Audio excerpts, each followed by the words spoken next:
Hello everyone, welcome to this channel. I am CS Ritu. आज का video है Indian railway finance corporation limited IRFC पर। IRFC के stock में पिछले कुछ दिनों में अच्छी तेजी आई है। पिछले 5 दिनों में ये स्टॉक 26% तक बढ़ गया है एंड पिछले एक महीने में ये स्टॉक 36% तक बढ़ा है। लॉन्ग टर्म के रिटर्न्स अगर हम स्टॉक में देखें तो लास्ट 1 ईयर में भी स्टॉक में अच्छे रिटर्न्स आए हैं। लास्ट 1 ईयर में ये स्टॉक 110% बढ़ा है, ऑलमोस्ट डबल हो गया है ये स्टॉक लास्ट 1 ईयर में। क्यों इस स्टॉक में रिसेंट टाइम में हमें ये तेजी देखने को मिल रही है, कंपनी से रिलेटेड लेटेस्ट अपडेट क्या है और क्या हमें इस लेवल पे स्टॉक में एंट्री लेनी चाहिए, टेक्निकल चार्ट्स के हिसाब से स्टॉक के लिए अब क्या लेवल्स नजर आ रहे हैं, ये जानेंगे हम इस वीडियो में। सो वीडियो को स्टार्ट करते हैं। स्टॉक में तेजी का पहला रीजन है कि कंपनी ने एक MOU साइन किया है राइट्स लिमिटेड के साथ। कंपनी ने एक्सचेंज फाइलिंग में 27 जुलाई 2023 को ये बताया है कि कंपनी ने राइट्स लिमिटेड के साथ एक MOU साइन किया है। इस MOU के under rights limited assistance provide करेगा IRFC लिमिटेड को फाइनेंशियल और टेक्निकल वायबिलिटी एनालाइज करने के लिए प्रोजेक्ट्स की, और राइट्स लिमिटेड IRFC लिमिटेड को एडवाइजरी एंड कंसल्टेंसी सर्विसेज भी इस MOU के अंडर प्रोवाइड करेगा। सो IRFC के रोल को फर्दर एक्सपैंड करने के लिए रेलवे की फाइनेंशियल असिस्टेंस के लिए कंपनी ने MOU साइन किया है राइट्स लिमिटेड के साथ। ये एक रीजन है जिसकी वजह से स्टॉक में तेजी आई है।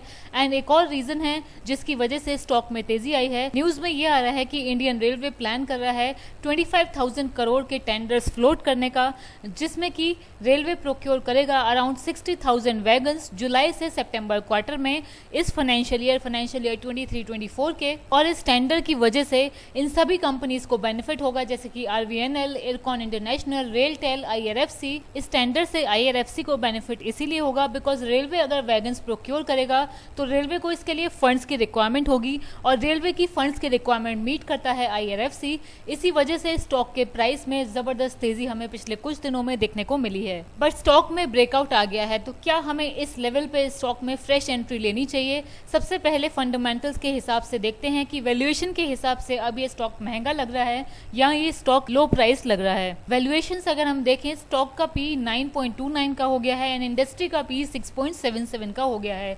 सो इंडस्ट्री के P से स्टॉक अब ऊपर ट्रेड कर रहा है।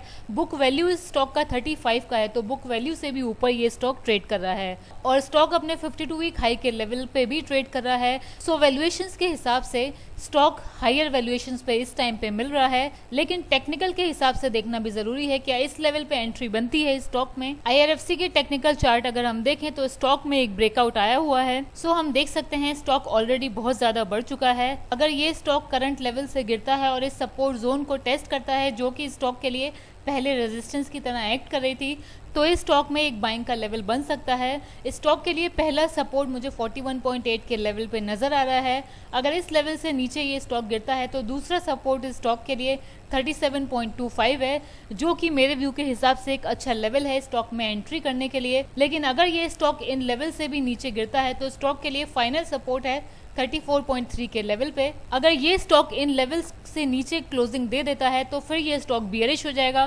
फिर हमें स्टॉक में कॉशियस होना पड़ेगा। सो मेरे व्यू के हिसाब से करंट लेवल पे स्टॉक में एंट्री नहीं बनती है, बट ये मेरा पर्सनल ओपिनियन है।